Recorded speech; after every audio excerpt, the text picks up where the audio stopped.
처음 가지 밭에 들어선 날이었습니다.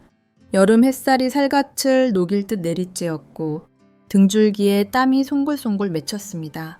가시처럼 날카로운 풀잎끝이 살을 파고들어 전신이 얼얼해졌습니다. 허리를 숙여 가지를 하나씩 땄습니다.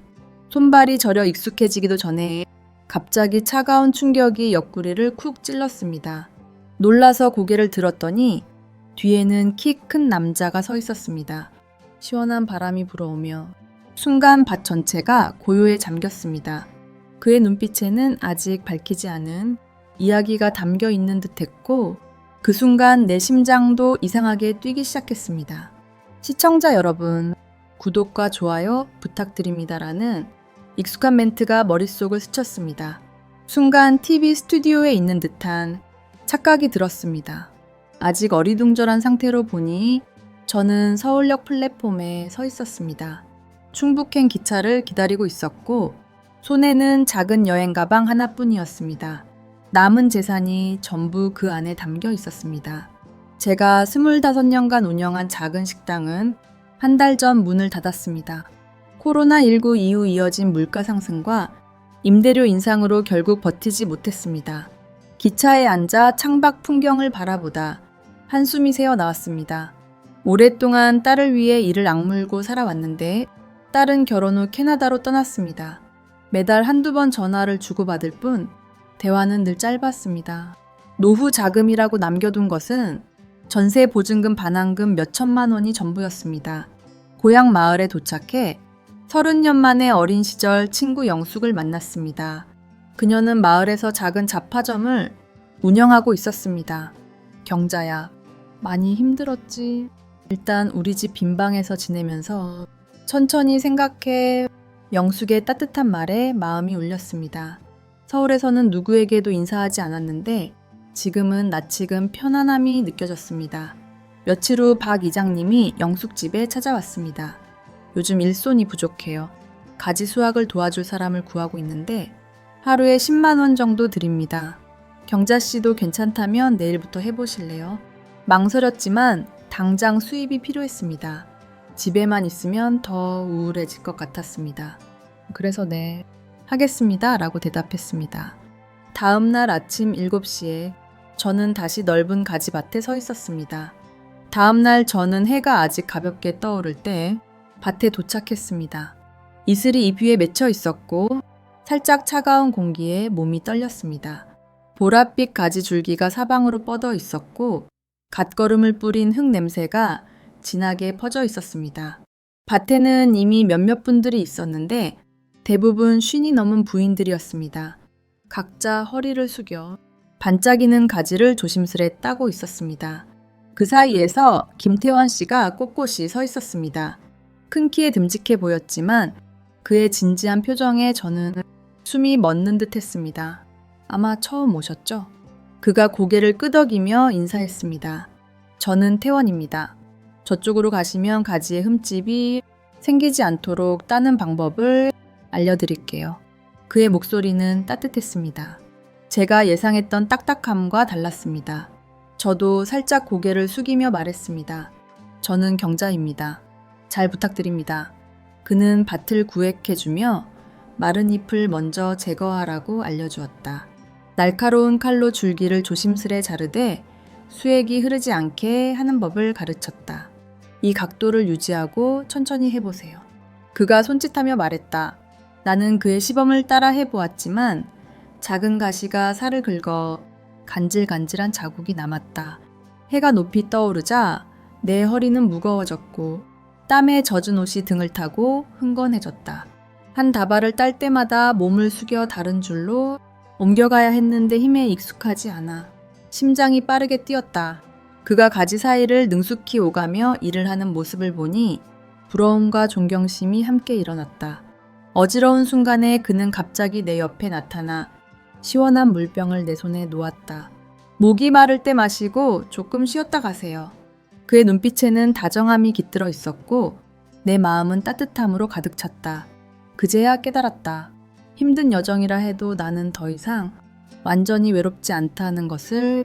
정고가 되자 모두가 밭 가장자리 음나무 그늘 아래로 옮겨 앉았다. 나는 허리를 펴고 겨우 쉬었다. 태원 씨는 이미 도시락을 다 먹고 수건으로 이마에 땀을 닦고 있었다. 그는 내게 자리를 권하며 말했다. 조금 드세요. 배고프면 안 돼요. 그러고는 자기 도시락을 반으로 나누어 주었다. 도시락을 열어보니 하얀 밥 위에 김치 몇 조각과 가지 장아찌가 담겨 있었다. 소박하지만 맛이 좋았다. 감사합니다. 나는 수줍게 말했다. 우리는 잠시 말없이 봉지를 뜯는 소리와 숟가락이 천천히 움직이는 소리만 들었다. 저 먼밭 옆 부뚜막에서 피어오르는 연기 사이로 푸른 하늘이 고요히 펼쳐졌다. 처음이라 익숙하지 않죠. 그가 계란지단을 하나 집어내어 내 앞에 놓았다. 나는 민망하게 그것을 받아들였고 조심스레 말했다. 네. 저는 평생 서빙만 했지. 바틸은 처음입니다. 그가 부드럽게 웃으며 말했다. 어떤 일이든 배워가면 됩니다. 천천히 해보세요. 점심을 먹고 나니 허리의 통증이 사라지고 힘이 솟는 듯했다. 다시 밭으로 돌아가자. 땀이 줄줄 흘렀지만 오전처럼 힘들지 않았다. 나는 그의 지시에 따라 연근 잎을 골라내고 가지가 골고루 햇빛을 받도록 줄기를 정리했다. 내가 잘할 때마다 그는 고개를 끄덕이며 칭찬해 주었다. 그럴 때면 가슴이 뿌듯해졌다. 해가 서쪽으로 기울자 빗줄기가 나뭇가지 사이로 스며들었다. 내 허리는 한결 가벼워졌고 손놀림도 더 부드러워졌다. 그 순간 나는 알았다. 비록 힘들어도 이제는 더는 홀로가 아니라는 것을. 밭끝에서 땀에 젖은 옷을 입고 여전히 묵묵히 일하는 그의 모습이 내 마음속에 깊이 새겨졌다. 아마 이곳이 내 삶의 새로운 장이 열리는 시작일 것이다라고 나는 조용히 되뇌었다. 다음 날 아침 나는 영숙의 작은 방에서 눈을 떴다. 어젯밤의 기억이 머릿속에 선명했다. 그가 조심스레 계란 지단을 내게 건네던 모습과 다정한 눈빛이 떠올랐다. 나는 조용히 옷을 챙겨 입고 가지밭으로 향했다. 아직 이슬이 잎이 위에 반짝이고 있었다. 도착하자 그는 이미 와서 야구 모자를 바로잡고 내게 고개를 끄덕였다. 오늘은 달라 보이네요. 그가 인사했다. 나는 수줍게 미소 지으며 속으로 묘한 기대가 차올랐다. 이른 아침 나는 평소 지내던 줄을 벗어나 반맨 끝의 작은 집으로 발걸음을 옮겼다. 나무 문이 살짝 열려 있었고 나는 조심스레 다가갔다. 안에는 먼지 쌓인 농기구와 어둠 속에 놓인 부서진 화분이 보였다. 그러다 벽에 걸린 오래된 액자가 눈에 들어왔다. 낡았지만 사진은 선명했다. 한 남자와 한 여자 그리고 6살쯤 돼 보이는 소년이 환하게 웃고 있었다. 나는 그가 지금의 그와 너무 닮은 아버지임을 직감적으로 알았다. 손가락이 액자에 닿자 심장이 두근거렸다. 그때 뒤에서 발걸음 소리가 들렸다. 돌아보니 그는 서 있었고 혼란스러운 눈빛에 슬픔이 서려 있었다. 이 사진은 가족 사진인가요? 나는 조용히 물었다. 그는 잠시 침묵하다가 천천히 다가와 눈시울이 촉촉해졌다. 맞습니다. 그는 한숨을 내쉬며 말했다. 아내와 아들입니다. 오래된 일이죠. 우리 둘은 그 집 처마 밑에 나란히 앉았습니다. 바람이 잎사귀를 스치는 소리가 들렸고 그의 눈빛에 담긴 마음을 느꼈습니다. 처음으로 그의 다정함에 감동했을 뿐 아니라 그가 품은 상실감에도 깊이 공감했습니다. 그 고요한 순간은 끝없이 펼쳐진 보랏빛 가지밭 위에서 우리를 누구보다 더 가깝게 이어주었습니다. 그는 나를 바라보며 목소리를 낮추었습니다. 기록적인 홍수가 10년이 훨씬 넘은 전이었습니다. 당시 긴 장맛비가 며칠씩 계속되었습니다. 저는 외지에서 일하러 가 있었어요. 휴가를 기다리다 들은 소식은 시내 전체가 물에 잠겼다는 것이었습니다. 아내와 아들은 강가 작은 집에서 잠들어 있었는데 그 집은 밤사이 물에 휩쓸려 사라졌습니다. 돌아왔을 때 남아있던 건 자네뿐이었고 바람소리만이 귀를 울렸습니다. 그들은 더는 이 세상에 없었습니다. 가슴이 먹먹해졌습니다. 가지밭 풍경이 순식간에 고요해졌습니다. 귀에 들리는 건 멀리서 우는 매미 소리뿐이었습니다. 나는 떨리는 목소리로 말했습니다. 죄송합니다. 몰랐습니다. 그는 말없이 고개를 숙였습니다. 떨리는 손으로 빈 액자를 꼭 쥐었습니다. 나는 그의 손을 꼭 잡았습니다. 수년간 그가 견뎌온 외로움을 조금이라도 위로하고 싶었습니다. 여기에 온 것은 기억을 피해오기 위함입니다. 그가 한동안 침묵하다 마주보며 말했습니다. 하지만 요즘은 너와 이야기할 때 마음이 편해집니다. 나는 눈물을 흘리며 고개를 들었습니다. 이혼 후 딸이 떠난 뒤 나도 서울에서 수없이 외로웠습니다. 인파 속에 있어도 마음엔 깊은 허전함만 남았습니다. 나도 그래요? 딸이 있을 때는 그녀를 위해 살았습니다. 지금은 가고 나니 살아갈 이유가 없어졌습니다. 우리는 말없이 서로를 바라보았습니다. 그 침묵 속엔 오랫동안 고독했던 두 영혼의 공감이 있었습니다. 하지만 그의 다정함을 이상하게 보는 시선도 있었습니다. 동네의 누님들이 내 뒤에서 수군거렸습니다. 50 넘어선 연애가 웬 말이야. 가지밭 한가운데서 몸이 얼어붙는 듯 했습니다. 그들에겐 우리의 인연이 진심이 아니라 단지 화제거리였을 뿐입니다. 나는 불안했습니다. 내가 그를 더 상처 주고 있는 건 아닐까. 점심 휴식 시간이 되자 나는 익숙한 나무 그늘을 떠나 다른 밭구석에 앉았습니다. 혼자 밥을 먹고 싶었습니다. 그는 나를 보고 다가와 조심스레 물었습니다. 오늘 왜 혼자 계세요? 저랑 드세요. 괜찮습니다. 여기서 좀 쉬고 싶어요. 나는 부끄러움을 숨겼습니다. 그는 걱정스레 말했습니다. 무슨 일 있나요? 표정이 안 좋아 보여요. 그의 진심 어린 걱정에 나는 더욱 가슴이 두근거렸습니다. 저녁에 나는 영숙에게 이야기를 털어놓았습니다. 동네에선 내가 마을 총각 낚으러 왔다는 소문이 돌고 있었습니다. 영숙은 분개하며 말했습니다. 동네 사람들이 말이 많아. 그 사람 영향 받지 마. 하지만 나는 혼란스러웠습니다.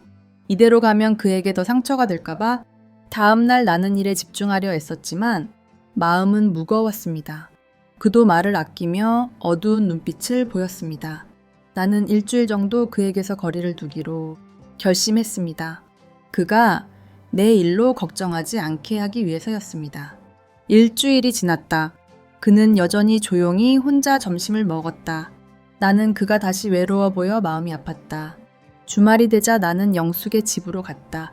나는 눈물을 펑펑 흘리며 말했다. 어떻게 해야 할지 모르겠어요.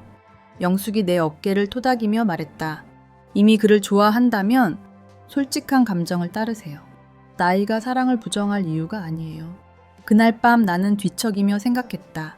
나는 너무 소심한 걸까? 태원 씨도 잠들지 못했을 것이다. 나는 그가 나와 보낸 시간을 떠올리며 나를 잃을까 두려워했을 것이라 상상했다. 금요일 아침 나는 늦잠을 자고 일어나 보니 그가 아파서 밭에 나오지 못했다는 소식을 들었다. 걱정되어 하루 종일 잠 못 이루었다. 오후에 나는 그를 만나러 가기로 했다. 초인종을 오래 누르자 지쳐 보이는 얼굴로 그가 문을 열었다. 아프다고 들어서 걱정했어요. 괜찮아요? 조금 피곤할 뿐이에요. 그는 고개를 숙였다. 들어가서 얘기해도 될까요? 잠시 망설이더니 그가 문을 열어주었다. 거실에는 고요만 가득했다. 나는 솔직히 말했다. 며칠 동안 이상하게 행동해 죄송해요.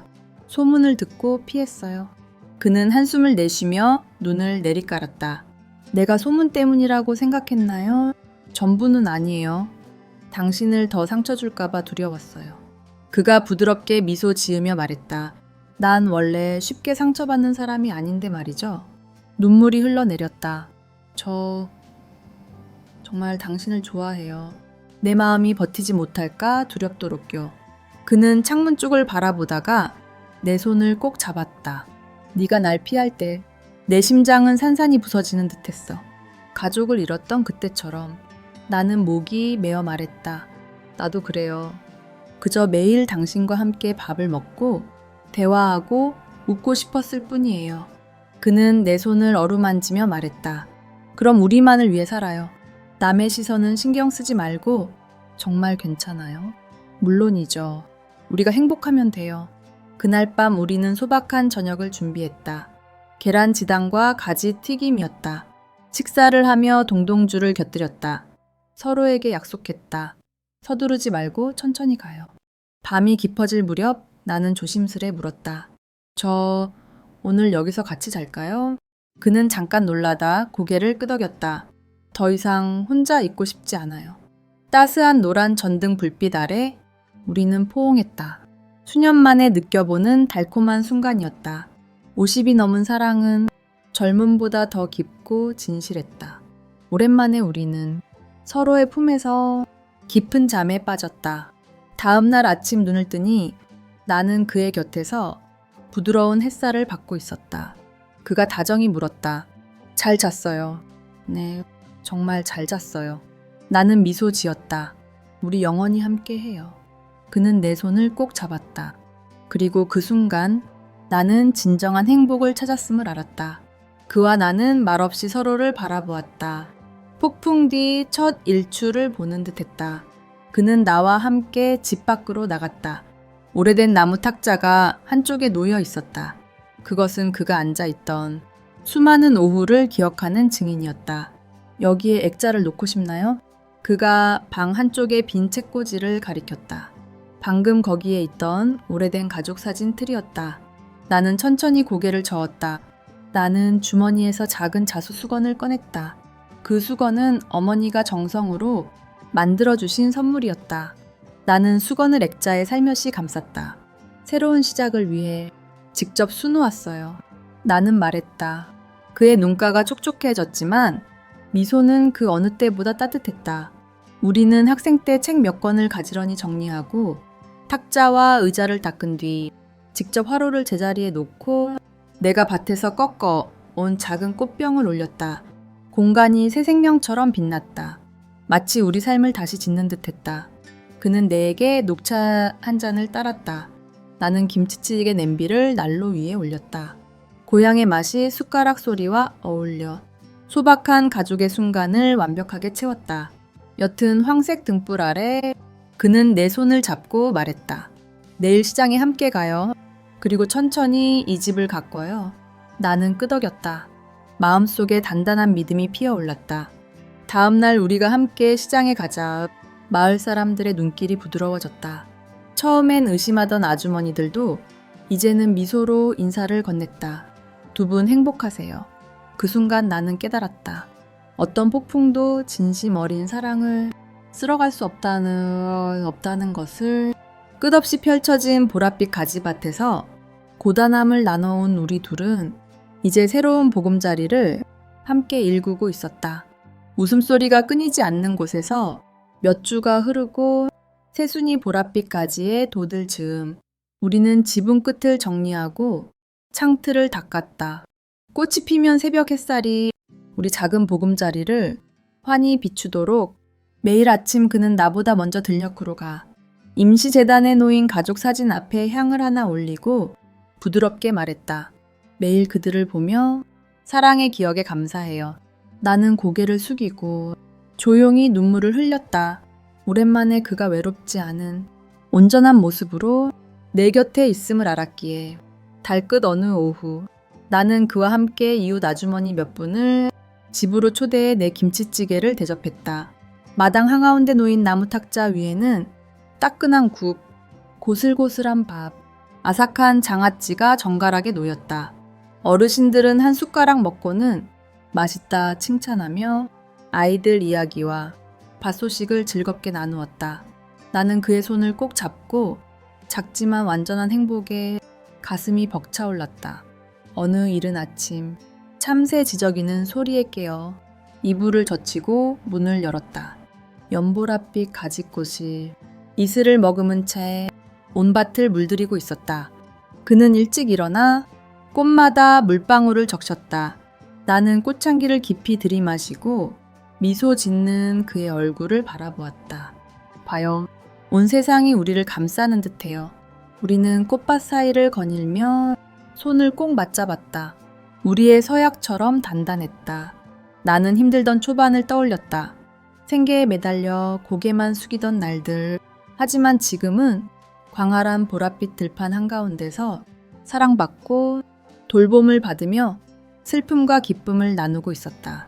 아마도 상실 뒤에야 진정 소중한 것이 무엇인지 알게 된다. 고통이 없는 삶이 아니라 시련 속에서도 기쁨을 받아들이는 마음임을, 그리고 나, 경자는 인생의 고유한 안식처를 찾았다. 사랑과 희망이 계절마다 꽃피는 곳을 겨울이 조용히 찾아와 뜰가의 풀밭을 하얗게 덮을 때 우리는 함께 초겨울 바람에 맞섰다. 그는 창문에 두꺼운 장막을 내렸고 나는 벽난로 옆에 땔감을 채웠다. 해질 역이면 우리는 난로불 곁에 모여 옛 이야기를 나누고 새해의 소망을 기도했다. 어느 안개 낀 아침, 나는 조심스레 새로운 액자를 책꽂이에 놓았다. 보랏빛 가지밭 속 우리 사진이 담긴 액자였다. 그는 오래 바라보다가 미소 지으며 말했다. 고마워요. 내게 또 다른 가족을 준 당신에게 나는 말문이 막혔다. 사랑은 과거를 치유할 뿐 아니라 미래를 써 내려간다는 것을 깨달았다. 한겨울 밤, 지붕 아래 바람 소리는 우리를 난로와 서로의 온기를 잊지 말라 경고하는 듯했다.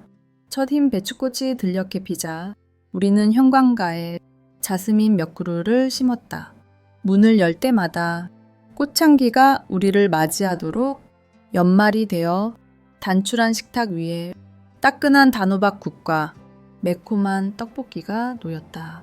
나는 나무 천장을 올려다보다가 그에게 물었다. 내년 설에는 여기서 보내요. 현관 앞에도 탁자를 놓고 이웃을 초대하면 어떨까요? 그는 고개를 끄덕이며 감격의 눈물을 닦았다. 물론이죠. 우리에겐 나눌 행복이 충분해요. 계절이 바뀌는 순간 뜰바깥에서 들려오는 웃음소리와 인사를 들으며 나는 알았다. 어떤 폭풍이 와도 진실한 사랑은 가장 촉촉한 땅에서도 씨앗을 틔운다는 것을. 나는 그의 손을 꼭 잡았다. 봄을 기다리는 따뜻한 마음으로